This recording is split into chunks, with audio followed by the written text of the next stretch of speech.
How are you? Haven't showed myself in a while. Um, I'll tell you why.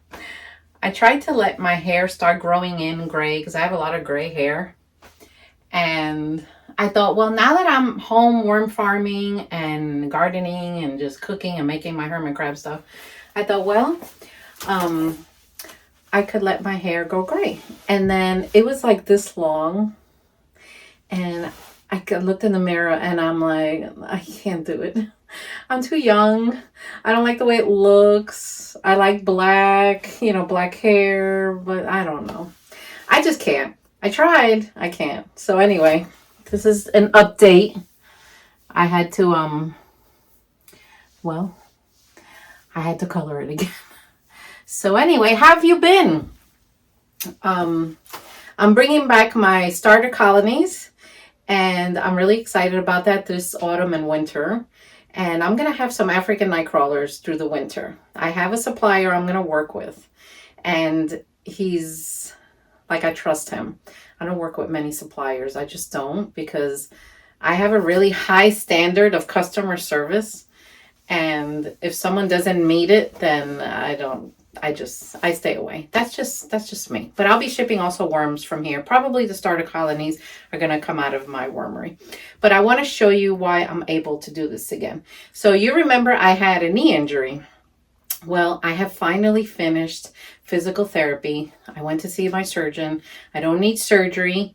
I just need to maintain like physical activity. And when it hurts, I need to sit down and rest and put ice on it. I need to listen to my body, but it's healed without surgery, which is like a lot of people can't do that. But, look, I want to show you. So I'm better. I'm walking. So anyway, I think from the middle of my racks over there with the worms, I'm going to move another tier down and then I'm going to take it step by step and just see how it goes. But I think I'm ready. I'm ready to move down and it's going to be a great year. I personally ship worms better in the autumn through the winter and then early spring. Once summer hits, it's just hard on them. The temperatures are extreme. Worms, like, sometimes it's never happened to me, but I received worms one time in the summer and they were melted in the box. It's like, oh my gosh, what the heck happened? And I know it was the heat. It's not the farmer's fault. So I usually just take the summer off and clean and organize and just start getting the bedding ready, which is what I'm doing now for the autumn and winter season. So anyway, I fluffed up some worm castings yesterday in my video and I want to show you what it looks like. It is just so beautiful. Worm castings are amazing product. There's a reason why they call it black gold online. So anyway, let me take you. I hope I heard something over here. What the heck was that? I think it was a bee or something. I have one of those zapper things, so hopefully whatever flying thing is in here, it'll get it. But I hope you're glad to see me back. And I'm going to show myself more now that, I look normal. I don't know, guys. I just don't like to look bad. I don't, When I was a teenager, like I did my hair and makeup and I had all the clothes and I'm still like that as a 53-year-old. But anyway, let me show you the castings and then we're going to get started in there. We're going to feed the worms, the other bin that I have, and then we're going to take it from there. Nice to be back. So look at these castings, guys. Oh my gosh. That is beautiful. Now, there are a lot of controversies out there, different opinions of things, and you believe what you want, People think castings should be wet. I've had good experience with both. I've used wet castings and it's been great. And then I've used castings like this in my plants and it's been great. So what I see happening is when this gets re-wetted, activates the microbes again and things just come back to life. So for me, this isn't dead. It's more like dormant. And I don't know. I mean, I know people that sell worm castings like this and do very well. So these are mine. They're gorgeous, gorgeous, gorgeous. This takes drying out the castings, sifting them, and then sometimes I put them through the grinder. or I just sift them, and I have to fluff them every day with my hands. I know I've showed you how to do that, and they turn out like this. I mean, this is a superior product. So let's go check out the wormies now. You like my new cup? Bigfoot is my spirit animal. Look, Joe got it for me. So Joe replied to some of you all that commented in one of the videos that he did with me. So if you get a notification, you'll see it. So yesterday we fed the trench feeding with the red wigglers in the 3 sections. So today we're going to look at this other one I have. And I have some more cucumber, banana, and, you know, more lettuce, I think. And we're going to see what's happening. I gave them a little banana and I put it on the surface. And we're going to see what's underneath. Oh my gosh, my door opened alone again. There's something going on in this house, guys. The lights in my office behind the TV are constantly going on and off, on and off. That's a whole nother video. All right. Let me see. Yeah, you can see there. So as usual, I'm going to remove this. Oh, look, how funny. See this? This is where the bubble wrap was laid, but there was a little sliver that wasn't covered. And look what the air did. It dried out this little patch right here. So if this whole bin wasn't covered, it would have all looked like that and could have hurt my worms. So let's take a look here. All right, let me try to get this. All right. I'm trying to bring it closer to the banana. Okay, there it is. All right, now I haven't touched it, so let's see what it looks like. What is this little curl right here?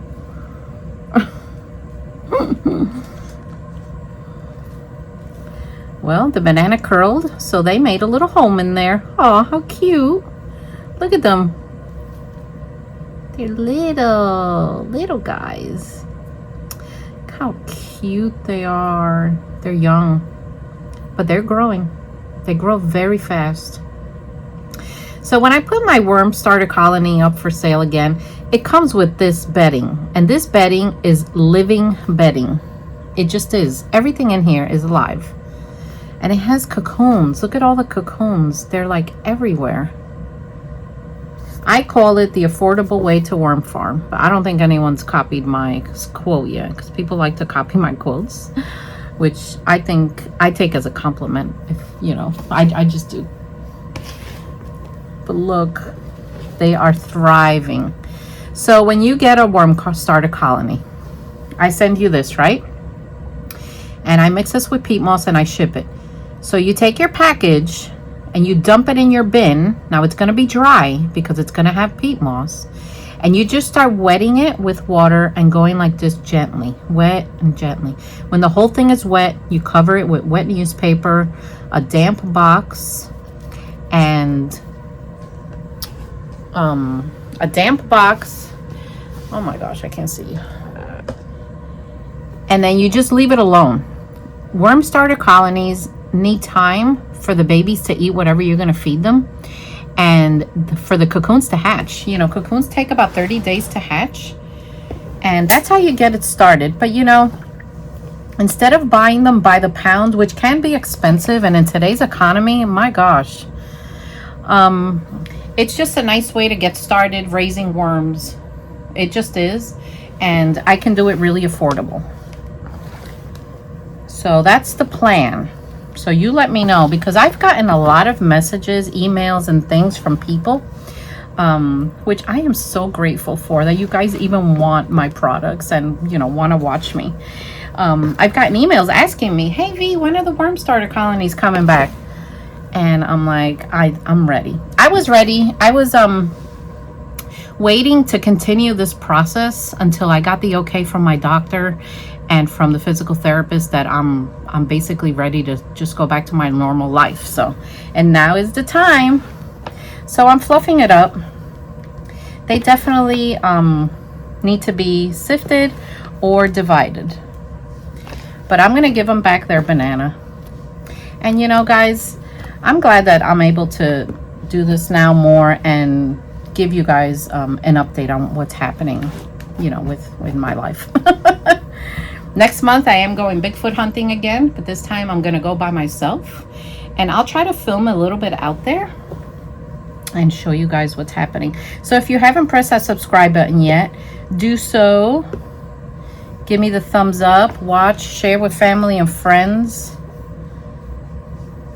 YouTube loves that, you know. They just do. So this is going great. I'd like to give a shout out to, I'm noticing that Rockin' Worms, she's doing like fantastic. She is. And she's putting more videos out, which I really enjoy watching. I watch a lot of people. I don't comment a lot because I put your videos on sometimes in the background while I'm working or doing other things.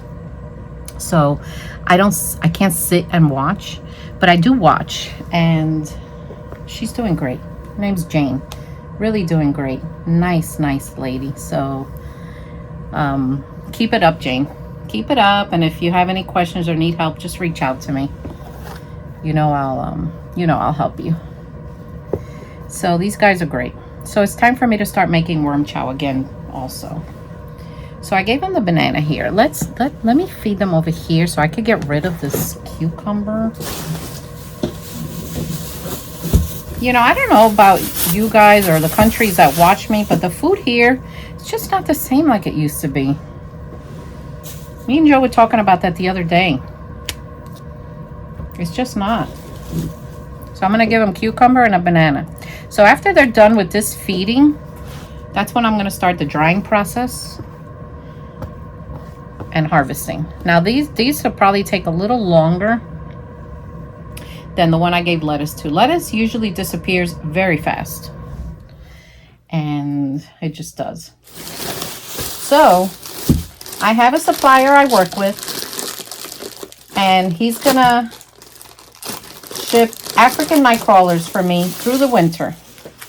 Now, African night crawlers, we're going to give it a go. And they are very cold sensitive. But the way he ships them, he says that they'll make it. And of course, if the temperatures are too extreme, then we don't ship. We hold out. I usually email my customer and I let them know. And then I watch the weather closely, and so does he. And then we ship when we think it's safe. Unless I can't ship to your region, like I can't ship to Alaska through the winter. I just can't. It's too risky. But we're going to give it a go. I'm going to put only a few pounds on, and we're going to see what happens. So if you all want African night crawlers, I'm going to put them on my website, and then we're going to see. But I think it'll go great. I think it'll go great. I just can't house them here. Not the quantity that I want, because our winters here are nuts, and I've had trouble in the past, and I've really struggled. So my goal is to have the red wigglers back in here and probably the European night crawlers, because those two types of worms can handle cold very well. So that is what's happening. So guys, I'll see you all next time. Take care.